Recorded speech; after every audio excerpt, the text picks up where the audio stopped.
Um dia desses aí eu estava pensando um pouco sobre algumas propagandas que deixaram de existir, talvez ali, por exemplo, o pessoal da Bombril, talvez de alguns outros, e me recordei que as Casas Bahia mudou aquele baianinho que nós tínhamos antes para um rebranding, vamos dizer assim, da marca, para um baianinho mais próximo para comparar com a Magalu, porque a Magalu tem mais a cara ali de ser quase que um ser humano, o baianinho já era muito mais cartoonizado, ele era mais um bonequinho, e eles trouxeram um personagem quase que novo ali para dentro, um jovem que tem uma pegada tech, que tem uma ideia realmente de tentar conectar as Casas Bahia, que tem um modelo antigo de vendas, com o público mais novo, com o qual ela ainda não conseguia se comunicar bem. E aí eu fiquei olhando para aquilo, fiquei, nossa, é uma boa estratégia de marketing, porque eles não tinham exatamente esse nicho bem posto. Mas comecei a me lembrar da época que eu investia em Casa Bahia e comecei a me recordar dos números que ela teve. E aí, por isso eu vou trazer vocês aqui para a tela para a gente dar uma olhada no que aconteceu. E você pode ver pelo gráfico que houve um momento aqui de um certo hype, imaginando-se ali que uma ação custava seus 3, 4 reais, poderia alcançar os 30. Muitas pessoas brincavam na época que vara era 30, porque o antigo ticker que nós tínhamos aqui era VVAR3. Então o pessoal brincava que vara era 30. É o que aconteceu.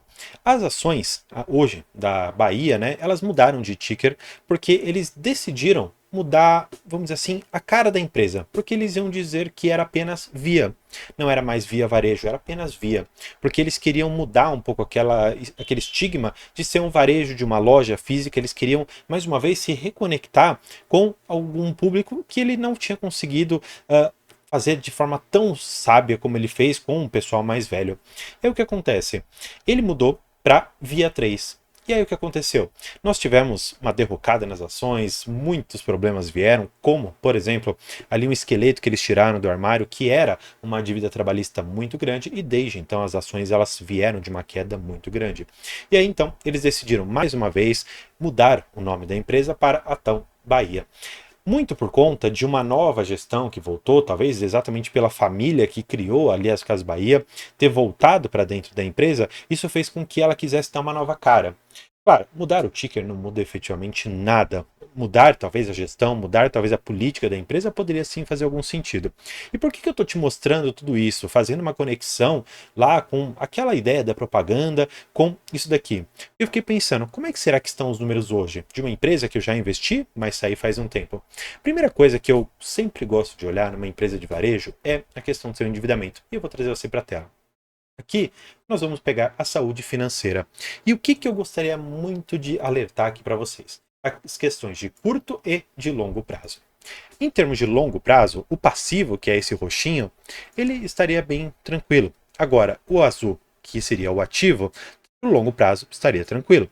Mas olha só, no curto prazo, e o curto prazo a gente pode dividir aquilo que vence em até um ano e aquilo que vence para além de um ano, porque aqui nós chamamos isso de passivo circulante ou ativo circulante e passivo ou ativo não circulante. Então, só para você saber aqui a diferença. E o que me chamou a atenção? E neste curto prazo, nós temos aqui 19,8 bi de passivos gerais. Não estou falando que é só pagamento ali para o banco, são passivos gerais da empresa. E ela tem atualmente 17,1 bi para fazer frente a tudo isso. E aí, o que acontece? Saiu uma notícia, basicamente trazendo aqui que há a possibilidade de uma emissão de 1 bilhão em debêntures da Casa Bahia. E aí, o que acontece? Eu fiquei intrigado com essa notícia e fui dar uma olhada. Eles disseram o seguinte, ó, Casas Bahia afirma em nota, esclarecimento aqui à CVM, que não há no momento qualquer definição quanto a uma eventual captação de recursos por meio de emissão de debêntures. Tá bom, aqui a gente já sabe que essa ideia de 1 bilhão, a princípio, está excluída. Mas olha só, de acordo com o Estadão, as Casas Bahia estariam estudando realizar uma emissão de debêntures para o quê? Para estender o prazo de uma captação de outro 1 bi que vence em abril. E aqui entra uma questão muito importante que eu acho que você precisa compreender. Imagina que você foi até o banco e você falou para o seu gerente, olha, eu preciso de 10 mil reais porque eu tenho um projeto. Eu quero que você faça o seguinte, esses 10 mil eles vão vencer só lá no ano que vem. Tá bom, nesse meio tempo vão correr uns juros maiores, mas lá no ano que vem eu vou te pagar tudo corrigidinho. Maravilha. Passa o tempo, o meu processo ali não conseguiu evoluir, a minha empresa não foi para frente, aqueles 10 mil reais não se converteram em nada. Lá na frente, eu chego pro meu gerente e falo o seguinte: olha, sabe o que eu vou fazer? Eu vou no outro banco e eu vou pegar uma outra dívida para pagar a sua dívida. Você compreende comigo que no final das contas você gira uma bola de neve negativa porque você paga uma dívida com uma outra dívida? Porque você pagou o principal, juros, correção, etc.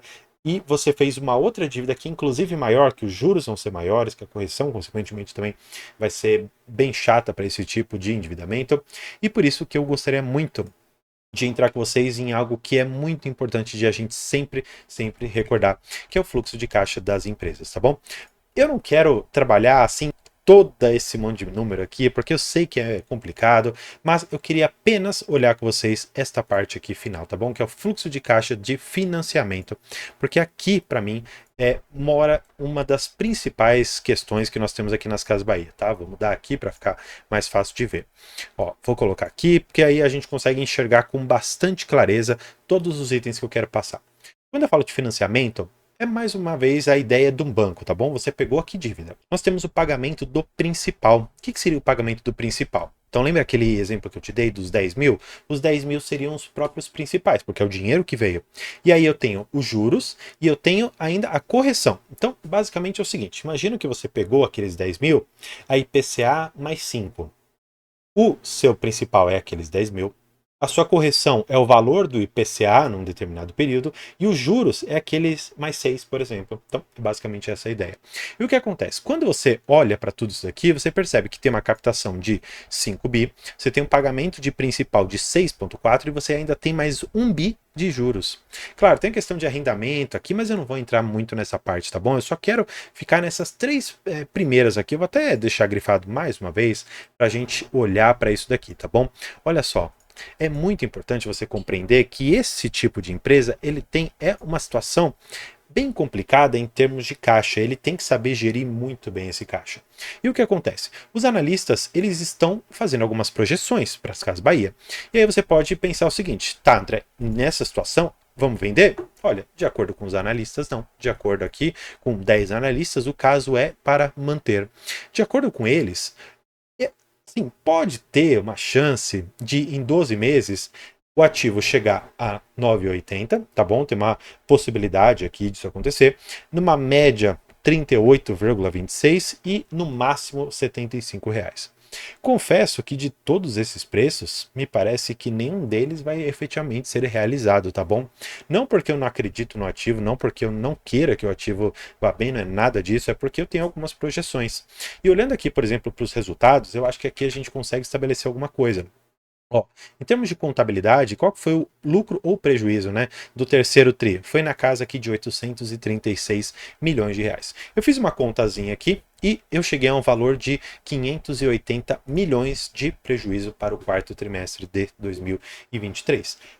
Claro, eu sei que as notícias não estão sendo boas, só que existe uma possibilidade de, com essa queda na nossa taxa de juros, você ter um respiro um pouco mais fácil ali para algumas empresas do varejo. Não é o meu cenário base, por quê? Porque ao tempo em que nós estamos reduzindo a Selic, o nosso PIB também está baixo.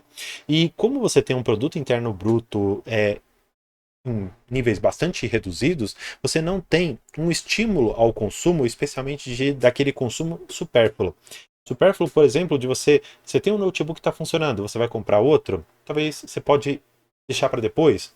Ah, eu queria trocar a mesa da minha sala. Poxa, mas essa aqui tá tão boa, uma mesa razoável, vai estar custando uns 2, 3 mil reais, por exemplo, uma mesa já um pouco maior. Tá, eu posso colocar isso para frente. Então, esse tipo de consumo que as Casas Bahia têm bastante forte, talvez ainda não seja o momento. Não porque a nossa taxa de juros não vá permitir, mas porque o PIB não está realmente ajudando nesse sentido. E é exatamente por isso que eu tenho outras empresas no radar. E falando aqui de varejo, eu particularmente gosto muito, muito mesmo, não só como consumidor, mas das ações do Mercado Livre. E claro, não só ela, porque vamos dizer assim que é uma que está mais próxima da gente aqui, se eu não me engano, ela é da Argentina, mas também temos a Amazon que soltou ali alguns resultados e ela inclusive surpreendeu os analistas. Então, se eu tivesse que realmente escolher uma empresa do varejo, eu escolheria Mercado Livre ou, no caso, a Amazon. Eu particularmente penso que o Mercado Livre tem um upside maior do que a Amazon no momento. Mas claro, a Amazon já está tão capilarizada em praticamente todo o mundo e o Mercado Livre já não tem essa mesma segmentação. Eu particularmente acho que nesse momento o Mercado Livre tem mais market share para ganhar do que a Amazon. Então, eu particularmente ficaria com essas ações. Nas Casas Bahia, eu particularmente não vou ter mais essas ações por um longo prazo. E queria saber de você. Você tem ações da Casas Bahia? Deixa aqui embaixo se você está tendo lucro, se está tendo prejuízo. Eu quero que a gente converse sobre isso. E claro, querendo ter conteúdos exclusivos e uma conversa comigo de 1 hora, você pode acessar a nossa área de membros, porque eu estarei aguardando você lá. Então, por hoje é isso. Muito obrigado e tchau.